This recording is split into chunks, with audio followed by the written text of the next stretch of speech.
palestra tem como título Estratégias Inovadoras para Metodologias de Ensino. E o conferencista, ele é educador, gestor, consultor educacional, coaching apreciativo, ocupou o cargo de professor de física, coordenador e diretor-geral em instituições escolares, tais como a Escola Pueridomus, Colégio Pentágono e Aracruz Celulose, Escola Ativa de Coqueiral. Ele assumiu a direção geral, regional ou comercial de redes de ensino, tais como o Sistema de Ensino Pueridomus, a Rede Pitágoras, Pearson Education, Sangari Brasil e o Instituto Pão de Açúcar de Desenvolvimento Humano. Consultor de produtos e soluções educacionais na Coros Consultores, Toneduc e Mind Lab do Brasil. É sócio fundador da Devir Projetos Educacionais e da LAU Formação Educacional. Recentemente, assumiu a coordenação geral de uma coleção que é muito amada pelos educadores, a coleção Palavra Cantada na Escola. Atualmente, ele é diretor educacional da ISAC. Senhoras e senhores educadores e educadoras, recebam com muitos aplausos o professor Luiz Laurelli. Pensei comigo assim, Cora Coralina dizia o seguinte: a gente não consegue colocar dias na nossa vida, mas a gente consegue colocar vida em nossos dias. Vocês colocaram vida em nossos dias. E eu espero poder falar com vocês e que a gente consiga superar a fome, e consiga chegar até o final da palestra para depois podermos ir almoçar. Pois bem, eu acho que está tudo certo por aqui, então vamos lá. Eu não sei para onde que eu tenho que apontar aqui.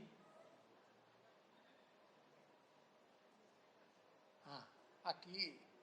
Bom, esse é o título da minha apresentação, Estratégias Inovadoras para Metodologias de Ensino. Mas após tudo que o Gil nos contou, a gente fica pensando, o que será que ainda tem para se falar agora sobre novas metodologias? Mas antes eu quero contar um pouco como é que eu cheguei aqui. Cheguei aqui de avião, mas eu tive uma história. Eu estou há 45 anos na educação. E durante esse tempo, eu tomei uma decisão muito importante na minha vida. Eu fazia engenharia eletrônica, eu desisti no 5º ano da engenharia. Sabe por quê? Porque eu queria ser professor e eu adorava ser professor. Eu era professor de física. E eu dei aula há muitos anos, em cursinho, em colégio, e aí eu fiz uma carreira dentro da escola. Eu fui sendo coordenador, fui sendo diretor, tive o prazerzaço de ser diretor da escola aqui no Coqueiral de Aracruz. Trabalhei com o professor Eugênio, com grande prazer. E aí eu fui diretor de sistemas de ensino, etc. Uma época eu fui diretor da Sangari, tive a oportunidade de trabalhar com a Amabile na escola dela. E assim eu fui conduzindo a minha vida, passando por esses processos malucos de aquisição. Fui adquirido quando eu era diretor-geral de uma instituição. Mas depois eu fui parar nas startups da vida. E aí eu fui conhecer um outro lado da educação, que é o lado de quem fornece serviços usando tecnologia e usando dados, que é uma coisa que muitas vezes a gente não utiliza na escola e é tão fundamental para pensar nas nossas ações. Então, eu estava como consultor e hoje eu sou diretor do ISAC, que está aqui como um dos patrocinadores, mas alguém falou aí que o nosso mestre de cerimônias falou que eu trabalhei na coleção Palavra Cantada. Eu tive o privilégio de ser uma pessoa que gerenciou aquele trabalho, foi muito bacana. Mas eu quero avançar aqui na nossa conversa, tantas coisas que nós temos para falar, e aí eu quero perguntar um pouco quem são vocês. Então, só para eu ter uma ideia, quem aqui é diretor de escola? Os diretores de escola. Quem que é coordenador ou supervisor, como também é chamado? Temos psicólogos aqui? Temos psicólogos. Quem são os professores? Muito bom. E tem outras funções dentro da escola, muitas outras funções, né? Funções que vão desde a portaria até a direção geral da escola. E é sobre isso que eu acho que é importante conversar com vocês, né? Porque como é que a gente comunica o que são, qual é o porquê da escola? E tem um sujeito que eu gosto muito, que é o Simon Sinek, e ele tem um livro que fala comece pelo porquê. O porquê é muito importante. E ele criou o Círculo Dourado. O Círculo Dourado, lá no centro nós temos por que você faz as coisas. Depois nós temos como você faz. E depois nós temos o que você faz. Normalmente a gente fala o que a gente faz. E a gente fala como é que a gente faz. Mas o porquê é a nossa essência. E nós temos que pensar qual é a essência de cada instituição. Cada instituição tem uma essência. Independentemente de sistema de ensino, independentemente de qual é a metodologia que ela prefira, ela tem uma essência. E isso é absolutamente importante. E a coisa mais importante é quando a escola tem uma coerência. Todos são coerentes com aquele posicionamento. Tem uma história muito bonita, que uma vez uma pessoa encontrou 5 trabalhadores. E aí chegou para o primeiro trabalhador e falou, o que você está fazendo? Ele falou, estou trabalhando para ganhar dinheiro. Chegou para o segundo trabalhador e falou, o que você está fazendo? Eu estou trabalhando para ganhar dinheiro e eu estou colocando tijolos aqui, um sobre o outro. Para o terceiro, ele falou assim, eu estou ganhando dinheiro, estou colocando tijolos para construir uma parede. O quarto falou, eu estou trabalhando para ganhar dinheiro, eu estou trabalhando para colocar tijolos uns sobre os outros, fazer uma parede para construir uma catedral. E o quinto falou, eu estou trabalhando para ganhar dinheiro, eu estou colocando tijolos para fazer uma parede, para construir uma catedral, para as pessoas encontrarem a paz. Ou seja, eram 5 pessoas que faziam a mesma função, mas elas enxergavam o seu propósito sobre aquilo que ela estava fazendo de forma diferente. E uma era uma forma muito ruim, que era o trabalho só para ganhar dinheiro.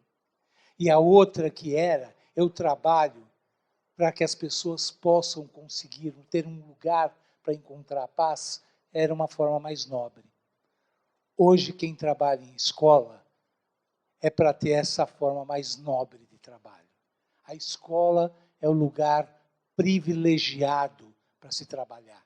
É o lugar mais importante. Eu, quando tomei a decisão que eu tinha que ser professor, é porque eu tinha a clareza e a certeza que era a profissão mais importante que existia. Portanto, vamos ver um filme sobre o que é essa história de olhar e entender como é que é as instituições.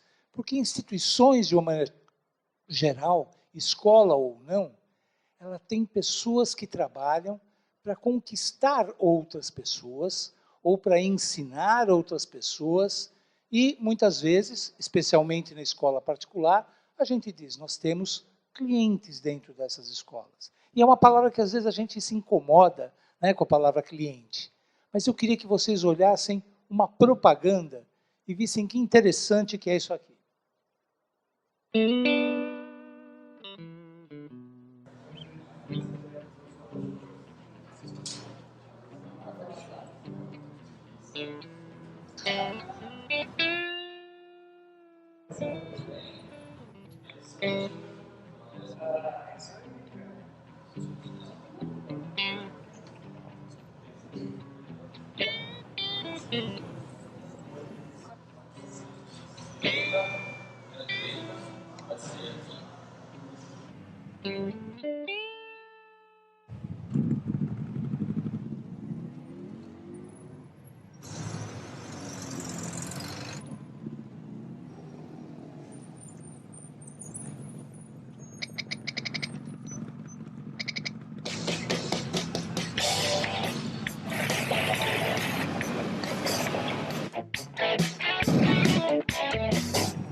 É uma propaganda da Harley Davidson, uma propaganda de motocicleta.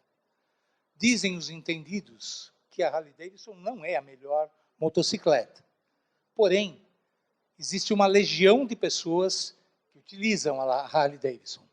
E eles não usam só a moto, eles usam o capacete, eles usam o blusão, eles têm uma turma que eles saem juntos.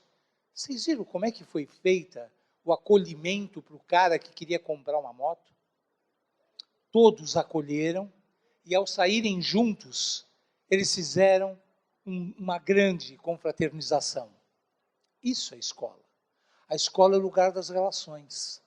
É o lugar onde a gente recebe pessoas, onde a gente faz pessoas serem parte da nossa turma, que podem nos aglutinar junto com uma ideia que é central, que é um modo, é um costume, né? Porque o cara que usa a moto Harley Davidson é um modo de vida.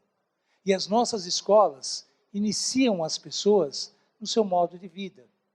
E quanto melhor é a escola, se essa escola estiver alinhada com as famílias e alinhada nas ações que ela realiza de forma coerente com o que as famílias acreditam.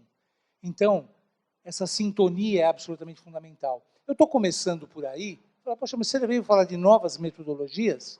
Isso é uma metodologia fundamental, que é o acolhimento, principalmente pós-pandemia. E que nós temos que pensar, diretores que estão aqui, que nós temos coordenadores. E coordenadores, temos os professores, e os professores têm as crianças. Todos é uma rede de acolhimento.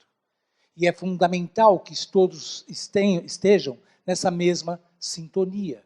É absolutamente importante. Pois bem, aqui eu tenho alguns caras que têm propósito, muito propósito. Grandes líderes mundiais. Eu não vou falar de todos eles, porque vocês conhecem esses líderes mundiais. Mas eu quero falar um pouquinho desses dois aqui. O Walt Disney.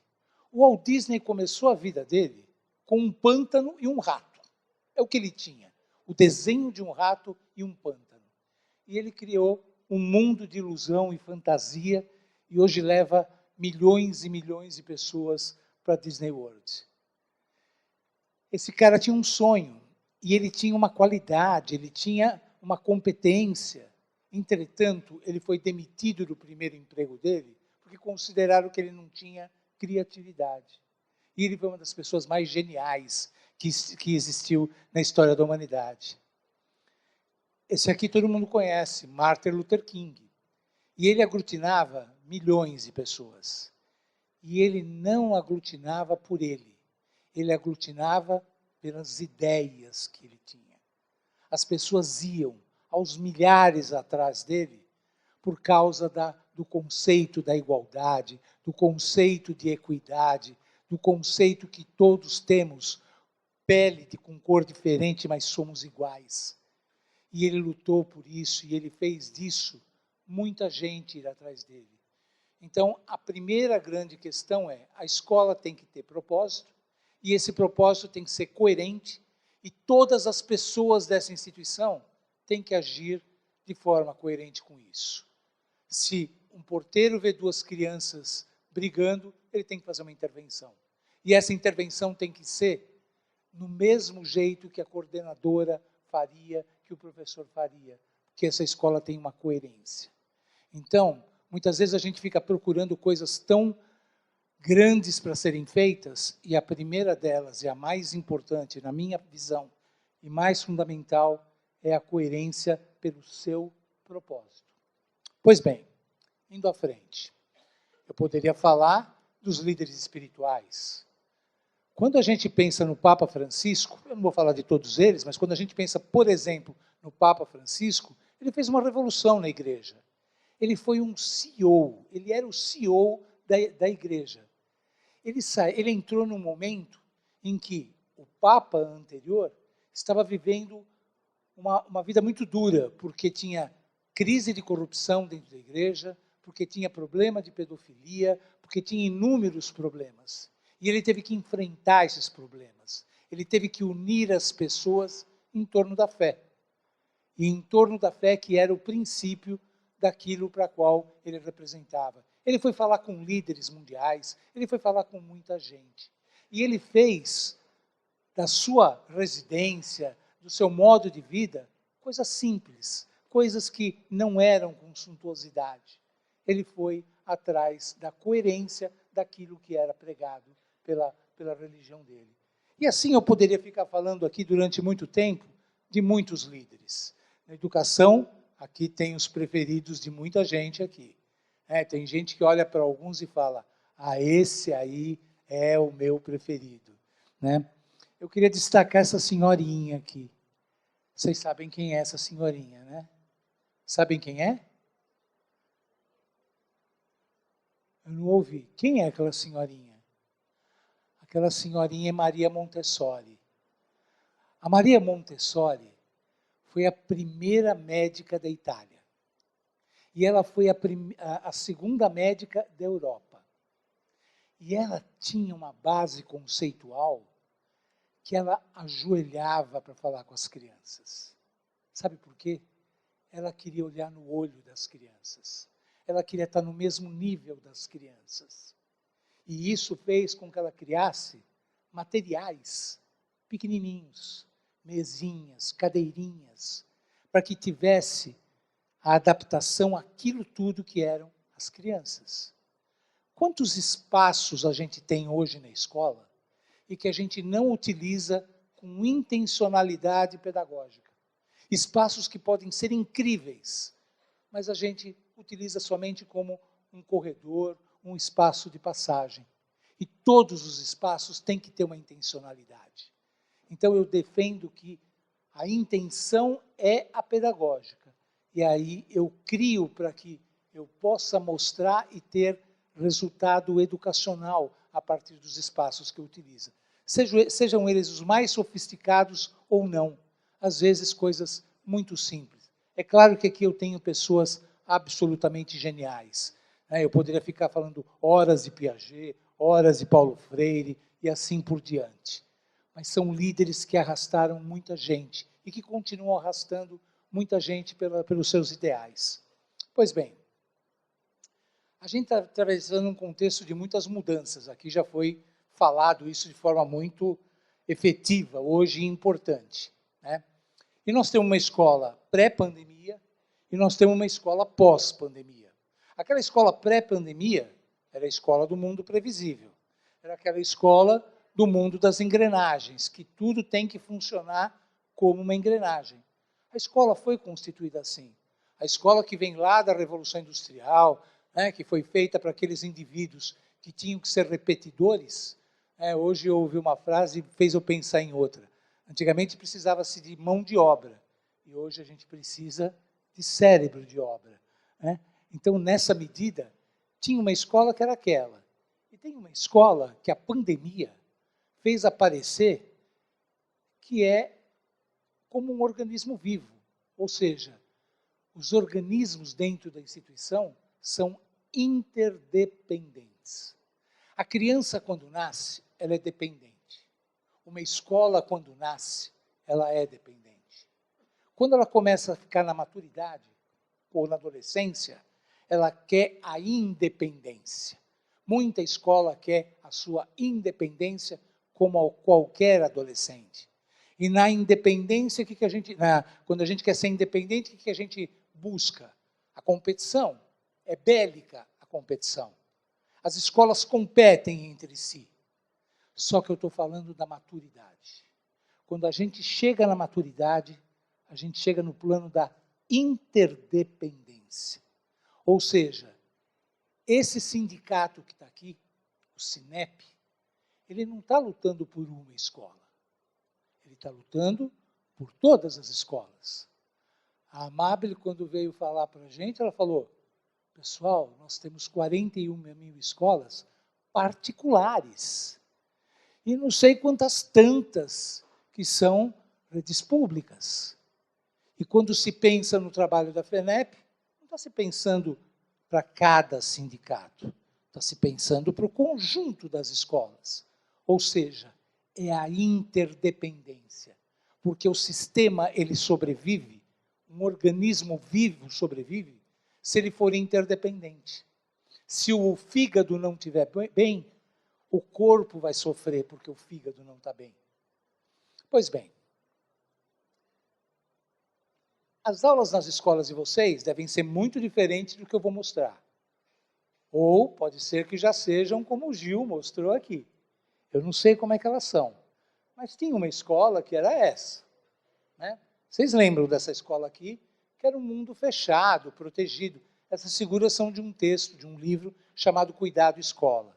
Nesse livro aqui tem algumas imagens muito legais. E essa é uma delas. Um mundo fechado e protegido é como se estivesse dentro de uma campânula de vidro, que não faz relações com o mundo exterior. E hoje a gente vive, como o Gil contou agora há pouco, de uma criança que vive numa cidade pequena e está conectada com o mundo inteiro. E é isso, as escolas e as pessoas estão conectadas em rede, com muita gente. Ou então aquele professor que está crente que está explicando corretamente, o melhor jeito de explicar, e aí todos estão compreendendo, mas cada um com uma imagem. Porque a forma como ele pensa é a forma como ele está ancorando com seus conhecimentos prévios, e que, portanto, pode ser muito diferente. Ou então eu posso pensar nesse professor aqui, que ele só tem boca e os outros que só têm ouvidos. Então ele não escuta ninguém e ele se coloca no lugar de dono do conhecimento. Ele se coloca no papel central da sala de aula. E essa questão é importante. Quem é o centro da sala de aula? E aqui, né, aquela coisa que sai um, entra outro e as coisas não se conectam. Né? O Gil falou em transdisciplinaridade, e eu estou falando em interdependência, eu estou falando em conexão com o mundo, sair daquela campânula de vidro. Então a gente precisa conectar as diferentes áreas do conhecimento. Quando eu fui fazer a coleção da Palavra Cantada, foi tão interessante, porque era uma coleção de música, que era feita para professores de música. Só que nas redes públicas não tem professor de música.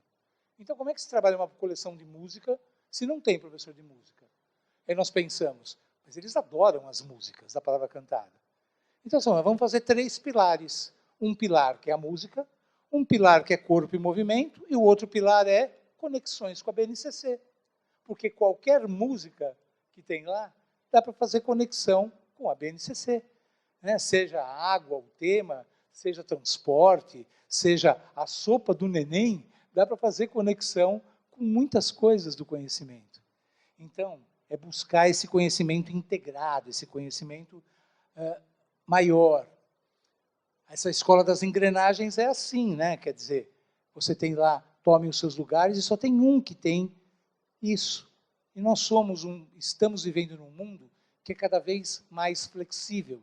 A gente tem que pensar nessa flexibilidade mesmo. E que as pessoas são diferentes. E que numa sala de aula nós temos muitas pessoas diferentes. E que a gente precisa ver como é que eu contemplo todas elas. Porque a escola inventou um dia de fazer para todo mundo do mesmo jeito, ao mesmo tempo. E aí, sabe o que acontece? Uma parte fica porque não acompanha aquilo. E uma parte que queria mais também perde porque não acompanha aquilo lá. Porque a gente definiu que ia trabalhar na média. Quando, na verdade, eu tenho múltiplas pessoas para trabalhar. Vamos ver um filminho de uma escola antiga e ver o que significa isso? Eu adoro filminhos, tá? Vamos ver se esse daqui é bom. Vamos lá. É do filme Cinema Paradiso, que é um filme maravilhoso.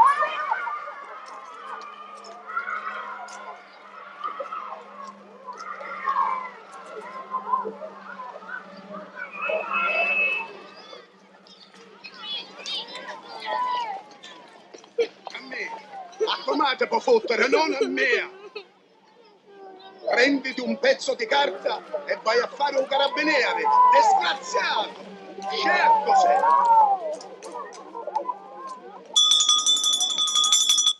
Allora, quanto fa 5 per 5? 30.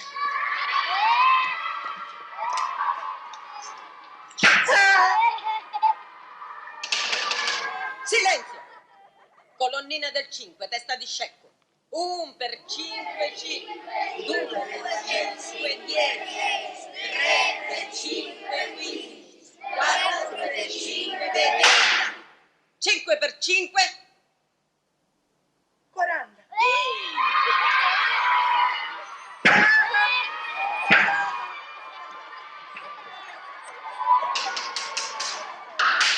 Silenzio! Silenzio! Le colonnine sono importanti, se no nella vita non farete mai niente. Non troverete mai un lavoro. Per l'ultima volta, quanto fa 5 per 5? Natale! Oh, no!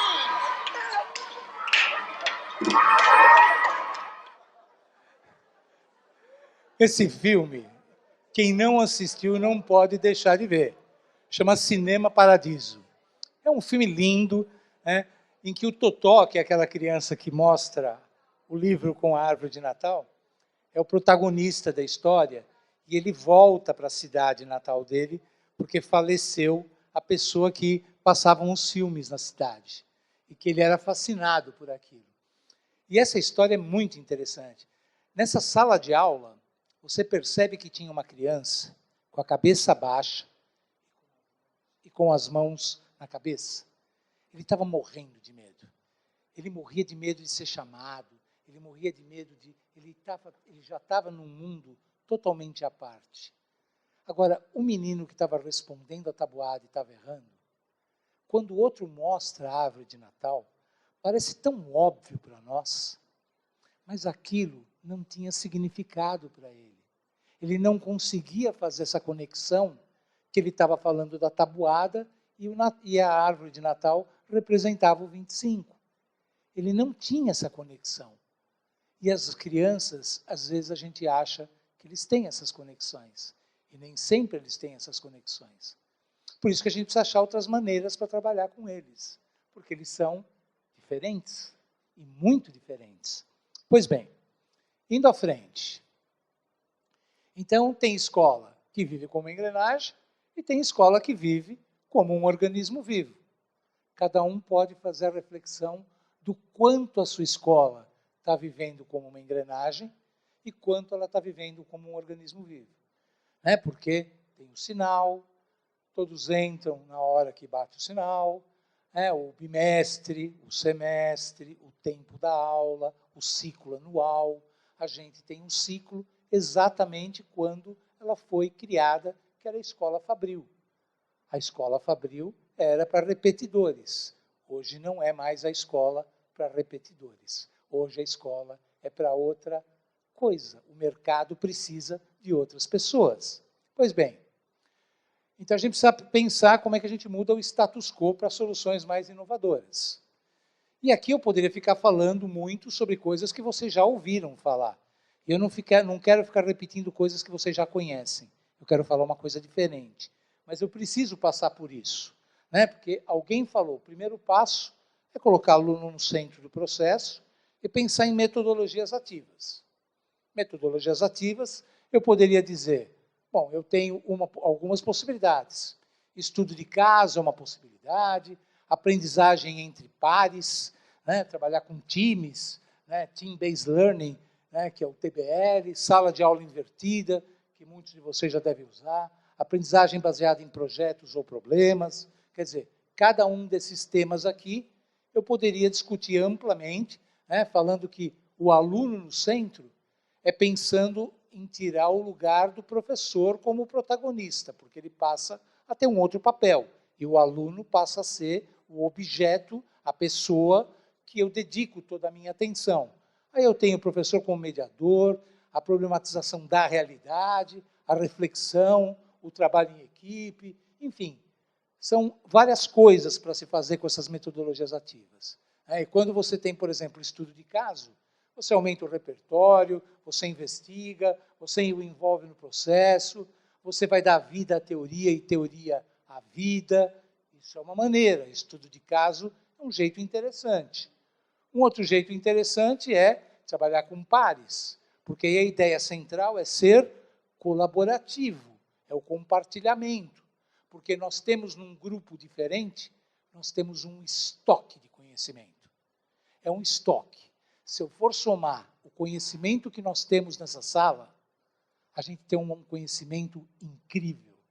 Uma vez eu vi o Mário Sérgio Cortella contando uma história que eu achei muito interessante, que era uma fábrica, e aquela fábrica era uma fábrica de creme dental. E tinha muita reclamação, porque tinha algumas caixas que estavam vindo sem o creme dental. E aí ele falou, bom, vamos contratar alguém para resolver esse problema. Aí contrataram um engenheiro por 8 milhões de dólares. E esse engenheiro veio, pensou numa esteira, com toda a precisão, para quando passasse uma caixa com peso menor, a máquina travava, e eles tiravam. Era uma solução de tecnologia que parecia simples, mas tinha uma complexidade para organizar. E aí parou o problema. E o gerente ficou todo feliz. Aí ele foi na linha de produção e viu que estava desligado o que o pessoal tinha planejado. Ele falou, escuta, vocês não estão usando? Ele falou, não. A gente fez um jeito mais interessante, porque toda hora aquela coisa parava, a gente tinha que parar de trabalhar. A gente fez o seguinte, a gente fez uma vaquinha, compramos um ventiladorzão por R$80, e aí nós colocamos lá. Na hora que passava a caixinha vazia, tchum, tchum. Ou seja, o estoque de conhecimento que se tinha um cara de 8 milhões de dólares para pensar numa solução, que os caras da linha de produção tinham a solução. Eles tinham a solução. E na escola, a gente tem solução porque as pessoas têm conhecimento. As pessoas têm a experiência do dia a dia. Elas têm o chão de fábrica, como se diz. Elas vivem aquilo. Mas muitas vezes a gente não escuta. Não escuta essas pessoas. Às vezes a solução, eu lembro quando tinha problema de engarrafamento do trânsito na entrada da escola. E eu chegava para o porteiro e falava, escuta, como é que você resolve esse problema aqui, hein? Como é que seria a melhor solução para a gente resolver o problema do trânsito? Ah, fácil, tem que mudar o horário de saída. Fácil, tem que mudar a saída do ensino médio pela outra portaria. Fácil, tem que fazer isso, tem que fazer aquilo. Ele me dava as pistas para fazer as soluções, porque ele via aquilo todos os dias. E aquilo ele já tinha pensado há muito tempo. Pois bem, a gente pode pensar também em sala de aula invertida, que muitos de vocês devem usar. A pessoa se prepara antes, né? Então ela se desenvolve projeto, aí chega na sala de aula, tira dúvidas, etc. A gente pode utilizar aprendizagem baseada em problemas ou em projetos. Quer dizer, o projeto a gente pensa em conteúdos relevantes, que tem a ver com o contexto que eu estou vivendo, e aí eu tenho questionamentos que são abertos, eu tenho espírito de exploração, eu crio necessidade de saber, eu não sei aquilo, eu preciso descobrir, né? Eu dou oportunidade, voz e escolha, as pessoas podem escolher caminhos diferentes, não tem uma única solução, tem diferentes soluções, eu posso incluir processos de revisão, reflexão, eu posso apresentar para público, eu desenvolvo outras competências. Tudo isso que eu estou falando, eu acho que muitos de vocês já ouviram e talvez já façam e façam muito bem. Eu quero falar algo que vocês não conhecem. Bom, isso daqui também vocês já devem conhecer, né, que aula expositiva você aprende muito menos, é ensinando a outros que você aprende mais. quando a criança ensina outra criança, ela se desenvolve muito mais, é o jeito melhor de ensinar, de aprender a ensinar. Pois bem, aqui é um pouco das mega tendências que estão previstas aí para frente. E que eu não vou me arriscar a falar tão bem quanto o Gil já falou sobre isso. Mas a gente sabe que tem coisas que já aconteceram. Digitalização já está acontecendo. Em vários setores da sociedade já aconteceu. Outros estão acontecendo agora. E se eu for olhar cada um deles aqui, eu posso explorar. Tem um livro sobre isso, que é muito legal, que é Tecnologia versus Humanidade, que é do Gerd Leonhard, que é um dos futuristas suíço, e que tem estudado muito a questão de futurismo, né? E tem algumas coisas que a gente já está vivendo aqui, como antecipação, robotização, a gente viu o robozinho hoje aqui, tudo isso já está começando, metaverso, isso tudo já está engatando, por menos que a gente queira, isso já está engatando. E aí, tem coisas muito diferentes que estão rolando, que é o seguinte, bom, primeiro tem a coisa das novas gerações, né? Nós temos uma instituição, 5 gerações, nós temos dos alfas ao baby boomer dentro da mesma escola. Pois bem, eu queria falar sobre esse cara aqui, esse cara que chama Thomas Rudnick. Vocês já ouviram falar dele? O Thomas Rudnick é um canadense, e ele fez um livro chamado Tornando-se Imaginal. O que é imaginal? Quando você tem a lagarta tem dentro dela uma célula que se chama imaginal.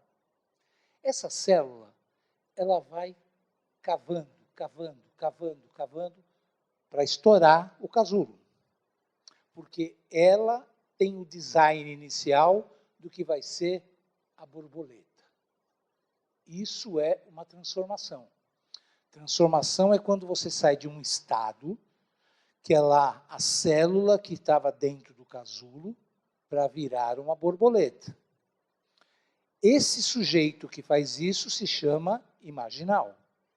E aí ele pensou, por que eu não posso ter uma escola de sujeitos imaginal? E ele começou a desenvolver um estudo sobre isso. E ao desenvolver um estudo sobre isso, ele criou uma academia, uma escola, né, que se chama... Opa, adiantei aqui. Deixa eu voltar aqui.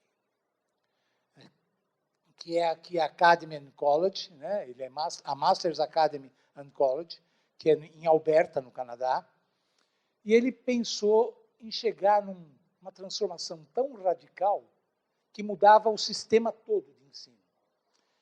E isso ele pensou em aprendizagem profunda. Isso tem a ver com neurociência, no mais alto nível de neurociência.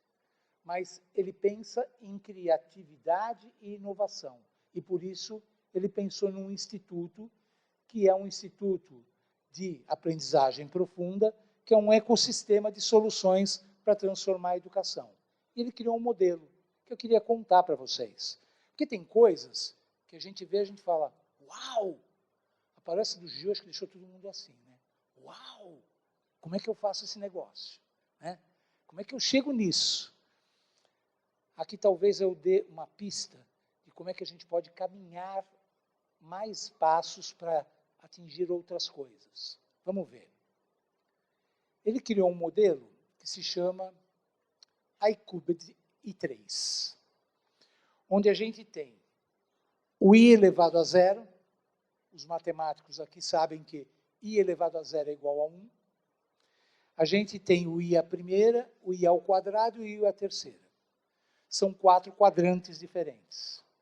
E ele pensou nas faixas etárias das crianças, nesses lugares, nesses quadrantes diferentes. Aqui são as crianças de educação infantil, aqui são as crianças de Fundamental 1, aqui são as crianças de Fundamental 2, aqui são as crianças os adolescentes, eles que não me ouçam, de ensino médio. Né?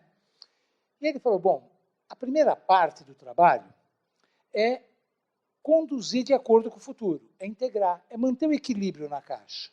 Então, aquelas coisas que a gente faz na educação infantil, eu estou mantendo o equilíbrio na caixa. mas eu já estou trazendo tecnologia, já estou trazendo outras coisas, porque eles estão absolutamente conectados com essas coisas todas. Quando chega num outro momento, eu preciso aperfeiçoar e melhorar o que está dentro da caixa. Porque aqui está bem dentro da caixa. Aqui está melhorando. Aqui ele vai para superar os limites da caixa e buscar novas oportunidades. É o aluno do Fundamental 2. É o público mais difícil que a escola tem para trabalhar. É aquele segmento que o professor que é do Fundamental 2, que ele quer ser professor do médio, e ele não é professor do médio. Né? Ele até ganha menos que o professor do médio. Né? E ele é um cara que é matemático, ele é um cara que é professor de português, ele é professor de geografia, professor de história, né? E que muitas vezes ele tem uma função que é preparar para o médio, que na verdade não é isso. Na verdade, ele está trabalhando para superar os limites da caixa, sair da caixa. Mas quando chega aqui, é criar algo totalmente novo. Pode ser que não seja uma caixa. E a gente está pensando no paradigma e no parâmetro da caixa. A gente está no modelo que a gente tem dentro da escola. E a gente precisa pensar, qual é o novo modelo? Se eles são todos diferentes dentro da sala, e eles são todos diferentes, por que eu insisto em ter aulas para todos ao mesmo tempo, do mesmo jeito? E ainda quando eu vou dar recuperação, eu repito do mesmo jeito. E eles continuam sem entender. Porque eu estou formando um cara que eu quero que saia do ensino médio, muito além de entrar na UFES. Ele tem que ser um cara que seja inventor. Ele tem que construir coisas pensando no bem comum. Ele tem que pensar coisas que possam beneficiar a sociedade como um todo. Então ele passa a ser um sujeito efetivamente agente de transformações. Esse modelo é um modelo que está sendo muito olhado. E é claro que tem a ver com neurociência. Porque se eu for olhar um pouco mais para isso daqui, e aqui nessa escola você tem todas as coisas que a gente tem em escola, mas observem que os modelos, modelos de trabalho em equipe, são modelos onde as crianças estão pesquisando, estão desenvolvendo projetos, estão indo com questões relacionadas à robótica, mesmo a parte do corpo, ela é feita de uma forma mais sofisticada, as artes são feitas de uma forma livre, para que eles criem coisas maravilhosas. Então, ela tem as coisas que uma escola tem, só que dando ênfase para a inovação. E inovação, ao meu ver, passa pela tecnologia, mas não é só a tecnologia. Inovação vai além da tecnologia. Eu uso a tecnologia para ser um sujeito inovador. Uma vez eu estava dando palestra num lugar, o professor falou assim, você acha que a tecnologia vai substituir o professor? Eu falei, não, não vai. Mas vai, o professor que não mexe com tecnologia será substituído por um professor que mexe com tecnologia. Certamente. Então tem que mexer com tecnologia? Tem. A pandemia acelerou esse processo? Acelerou. Está resolvido o processo? Ainda não. Porque muitos querem voltar ao que era. E não dá para voltar ao que era. O mundo não será, não tem essa história de novo normal, como se o normal fosse o que era. É uma outra história. O mundo avançou e a gente tem que avançar junto com ele. Os professores têm que avançar junto com ele. E a gente tem que buscar os humanistas. O Gerd Leonhard, que pensa no futurismo, tem um grupo que são os transhumanistas. Porque tem aqueles que falam que uma hora o computador ou a tecnologia vai dominar o homem. Ela vai saber tanto que ela vai saber muito mais do que o homem. Ela já sabe muito mais do que o homem. Mas ela vai saber mais do que todos os homens. E, ao contrário, tem a questão das humanidades, que começa a ficar cada vez mais necessária. Quando a gente vê a pandemia, a gente fala, é isso que precisa. Como é que eu acolho? Como é que eu formo uma rede de apoio para essas crianças? Como é que eu faço tudo isso? E isso é fundamental. Como é que eu faço a rede de apoio para os professores? E o coitado do coordenador, que me permitam os coordenadores, ele é o miolo do sanduíche. né? Porque ele é pressionado por todos os lados. Ele é pressionado pelas famílias, ele é pressionado pelos professores, pelos alunos, ele está sendo cobrado por todos. E não é brincadeira, não é simples, né? Então, acho que é importante a gente refletir sobre isso. É muito importante. Isso são novas metodologias que eu tenho que criar. Pois bem, portanto, a neurociência, e eu só vou falar isso sobre neurociência, que é a questão da plasticidade cerebral. As crianças pequenas têm um número de conexões, de sinapses que são feitas, que é um número absurdo. E a gente perde isso ao longo dos anos. Porque a gente não estimula situações, problemas, para que seja superada essas questões. E aí a criança, ela passa a não ter essa capacidade ampliada. Todos nós temos plasticidade cerebral, todos nós. Mas as crianças têm muito mais. Não é à toa que uma criança aprende inglês com muito mais facilidade que um adulto. Não é à toa. É porque ele tem maior possibilidades de fazer sinapse. Os neurônios estão cruzando muito mais. E isso é fundamental. E quanto mais jovem é o cérebro, maior é a plasticidade cerebral, que é a capacidade de moldar e adaptar pela qualidade de sinapses que são feitas. É a maleabilidade do cérebro. Pois bem, indo um pouquinho à frente, o uso da tecnologia contribui para o desenvolvimento da plasticidade cerebral, na mesma proporção que as novas gerações a utilizam. Então não tem jeito. Eu estou num ponto que eu preciso avançar em relação a isso. E eu partilho com as escolas toda a minha preocupação em relação a isso, porque realmente são questões complexas, porque você tem que fazer um trabalho hercúleo para envolver e engajar a todos nesse processo. E só engaja, sabe quem? Os seres imaginal. Aquele que quer transformar. Eu preciso achar quem são os imaginais dentro da minha escola, porque são eles que vão fazer com que os outros se transformem. E pode ter certeza que vocês têm dentro das escolas de vocês os imaginais, aqueles caras que querem arrebentar o casulo. E muitas vezes a gente impede que ele faça isso, porque a gente cria padrões, regras tão fechadas, que ele não consegue sair daquele parâmetro. E é importante que ele saia do parâmetro, né? Às vezes a gente faz com que o material didático seja o autor da aula. E quem é o autor da aula é o professor, que é o autor da aula. Então talvez isso seja importante eu refletir sobre isso, para que ele possa ser um ser imaginal e contaminar a outros. Portanto, a gente vai ter muito trabalho para fazer isso. Mas quem vai mudar esse mundo são as crianças que estão dentro das nossas escolas. E aí, eu queria que vocês prestassem muita atenção nesse filme. É o último filme, tá?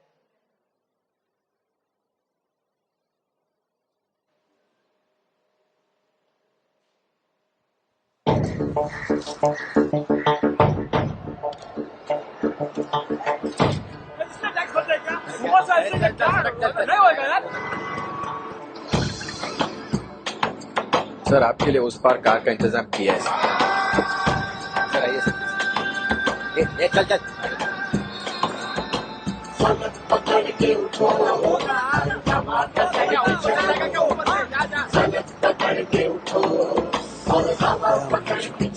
I hate this country. तुम चलो तो हिंदुस्तान चले तुम चलो तो हिंदुस्तान चले तुम चलो तो हिंदुस्तान चले तुम चलो तो हिंदुस्तान चले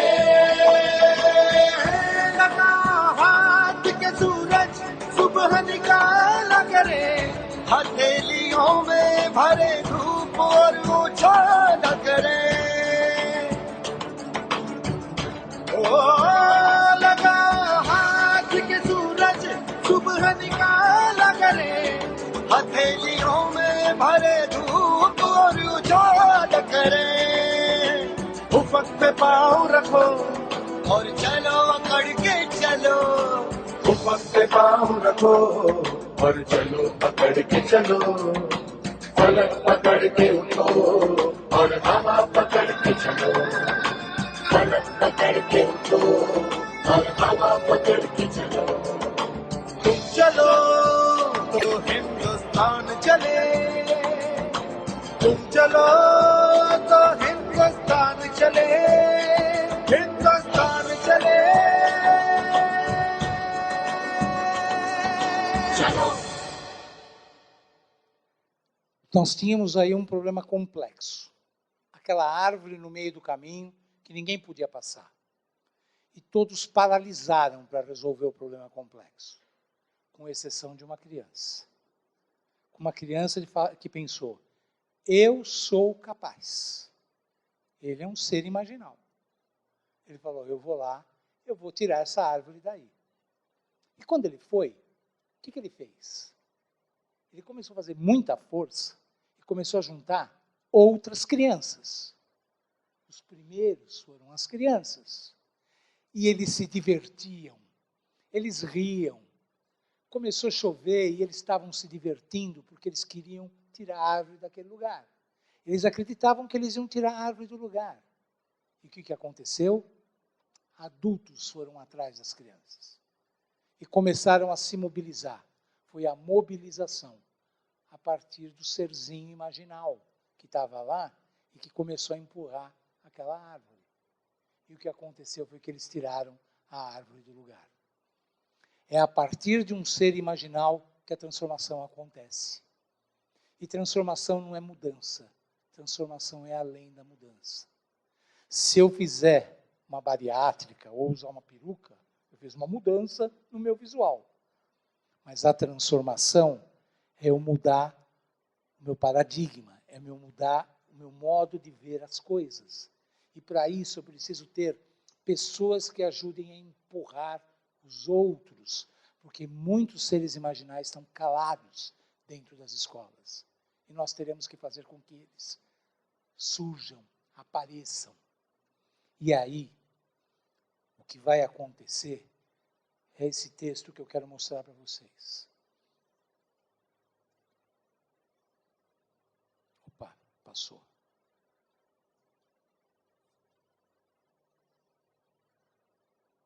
Opa, passou de novo.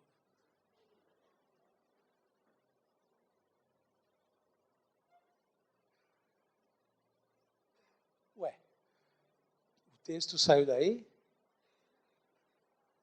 Será que foi excluído o texto da minha apresentação?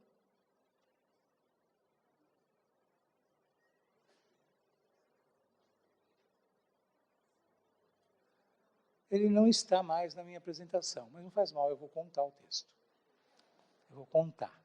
É de Eduardo Galeano, que é um uruguaio falecido há alguns anos, e ele escreveu o seguinte.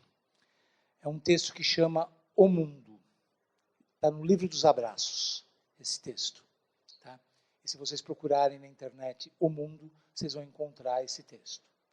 E ele diz que um homem, um dia, subiu, ele era do povoado de Neguá, na Colômbia.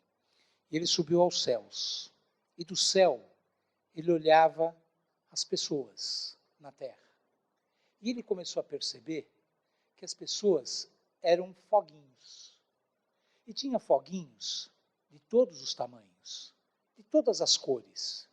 Tinha fogos bobos, que mal brilhavam. E tinha fogos que eram loucos, que enchiam o ar de chispas, de fogueiras.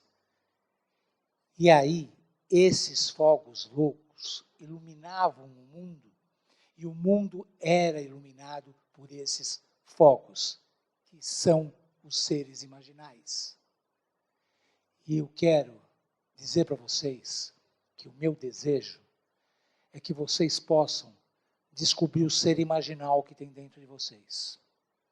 Que vocês possam descobrir os seres imaginal que tem dentro das escolas de vocês. E que vocês consigam transformar Vitória numa grande fogueira. Uma grande fogueira que ilumine o Espírito Santo. e que ilumine o Brasil, e que o Brasil consiga iluminar o mundo, porque o nosso país tem capacidade de iluminar o mundo.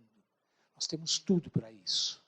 E nós temos professores dedicados, nós temos coordenadores dedicados, nós temos diretores dedicados e sindicatos que ajudam a organizar essas pessoas de forma totalmente interdependente. Eu sou do ISAC, a gente é uma empresa que trabalha com previsibilidade financeira para as escolas, a gente quer impulsionar as escolas, a gente quer ajudar as escolas. Eu convido vocês a passar lá no nosso stand, conversar com a gente, saber o que a gente faz, como a gente faz. Tá? A gente vai ter um sorteio lá, tal, essas coisas todas. Mas o meu grande prazer era ter conversado com vocês. E como última mensagem, eu queria falar de um trechinho do Bertolt Brecht. Brecht disse um dia o seguinte: tem homens que lutam um dia, eles são bons. Tem homens que lutam 2 dias, esses são melhores. Mas tem homens que lutam a vida inteira. Esses são imprescindíveis. Esses são vocês, imprescindíveis.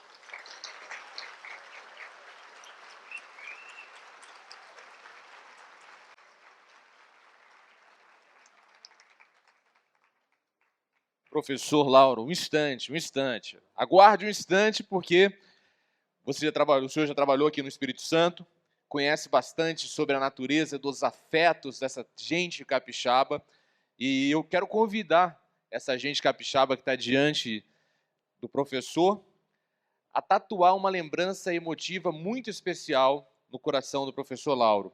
Hoje é aniversário dele. Então, vamos celebrar com parabéns para você.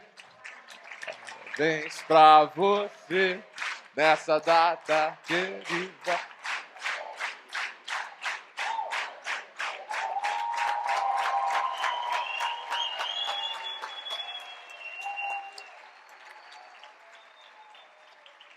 Não tinha lugar melhor para ouvir esse parabéns do que numa cidade chamada Vitória. E no estado de No Espírito Santo. E já ganha o primeiro presente logo. O livro do professor Gil Gerardelli. Obrigado. E por eu ter trabalhado na Escola Ativa de Coqueiral, lá em Aracruz, durante 2 anos como diretor daquela escola. Eu vivi a vida do Espírito Santo por 2 anos. E guardo isso como uma grande lembrança, e hoje vocês me deram um super presente. Muito obrigado. Viu?